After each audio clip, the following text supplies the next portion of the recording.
dish. Today I'm doing a review and demo of the Marc Jacobs Genius Gel Foundation. This is the second installment in my foundation series. If you didn't see my video on the Hourglass Tinted Moisturizer, it is linked below. So, as you may know, I don't wear foundation constantly. A lot of times I will just do a concealer routine with a little powder. I really like to mix things up. I really like my skin to sort of breathe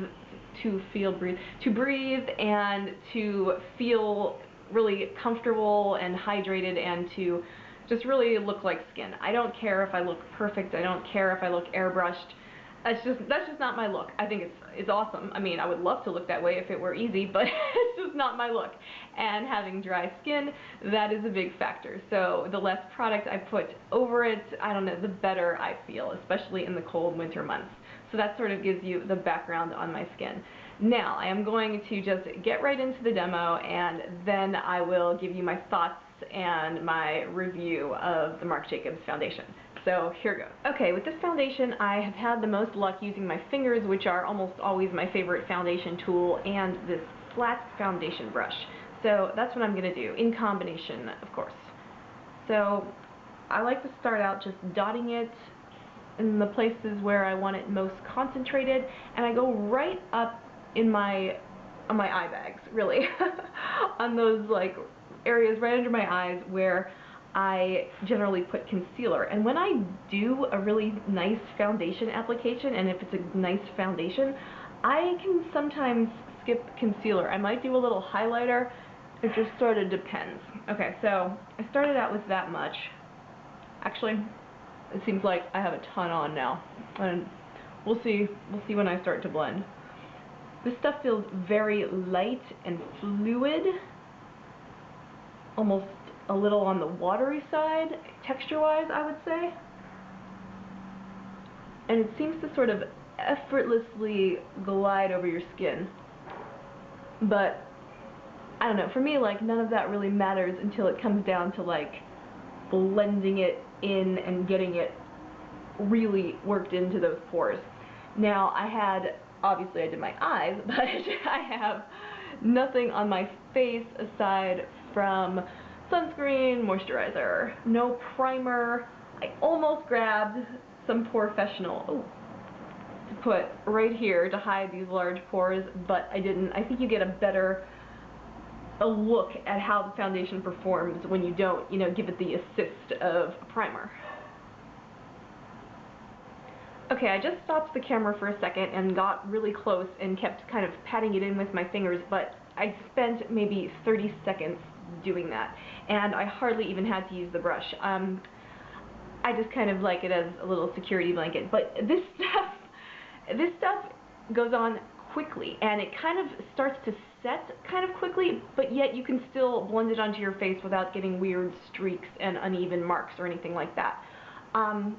It really doesn't sink into pores all that much. I'm going to get super close, and this might not work, but I mean, I can see it sinking into my pores a little, but this is nothing compared to what I get with most foundations that I have to really blend well or use a primer underneath to get that kind of invisible pore look.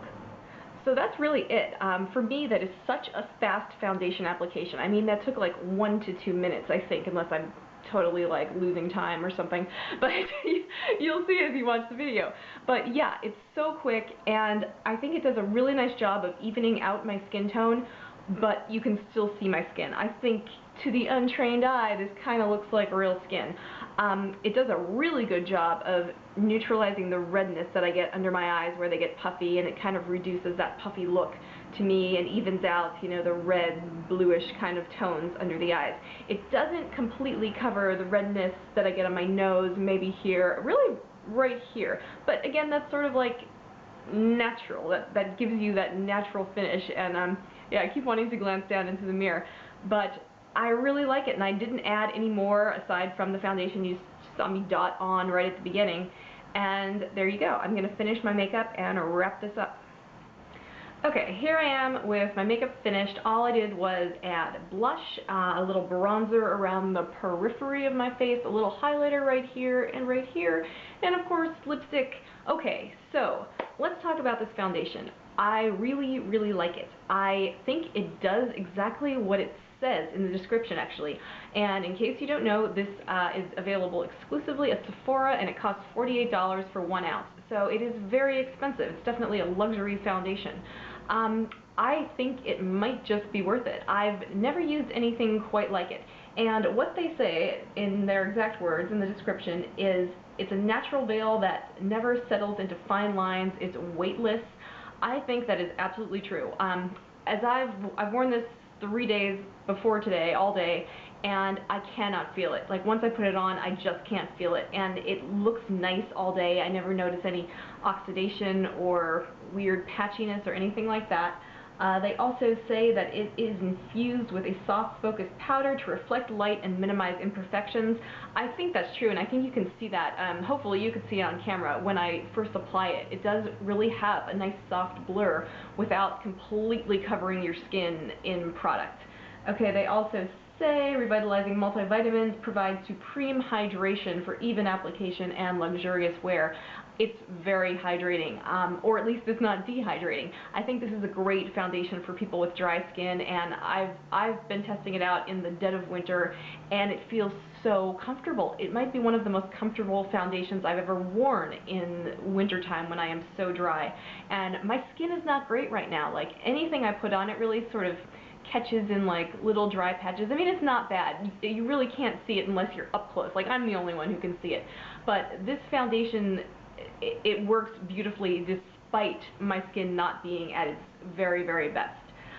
It's as hydrating and even more weightless than my favorite go-to L'Oreal True Match Lumi. Now, I mean, these foundations are night and day apart, different price points, but that's sort of the benchmark that I compare other foundations to, especially when we're talking about having dry skin.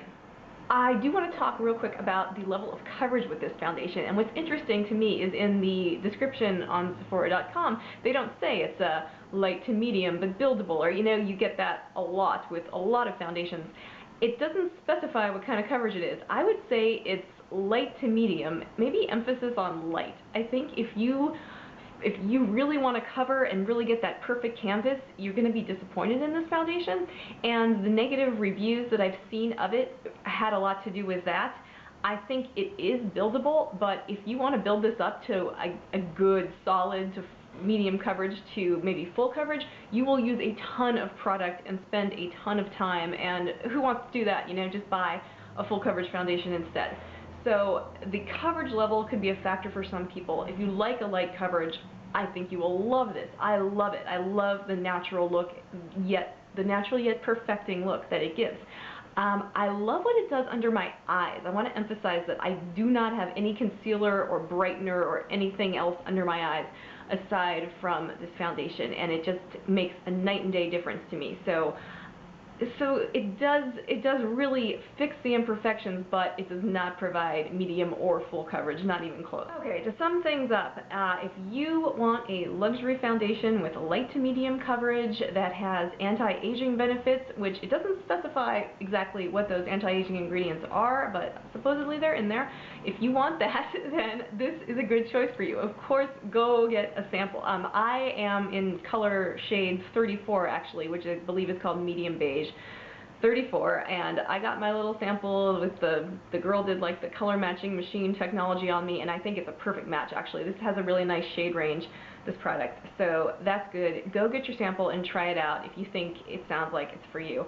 I really like it. I have more foundations that I am testing out in this series for you, but this one's awesome. When I am in the market, when I am ready to buy a new foundation, I just might go get this because it's really cool, and you can really, I think, experience the technology that's behind it when you put it on and as you wear it. I think it's a really great product. And that is my review and demo of the Marc Jacobs Genius Gel Foundation. Thank you so much for watching, you guys. Let me know if you've tried this and what you think. I would love to hear your opinions because I've heard so many different things from it. I mean, the people who love it, and then there are the people who are like, what? So let me know what you think, and I hope you are having a wonderful day.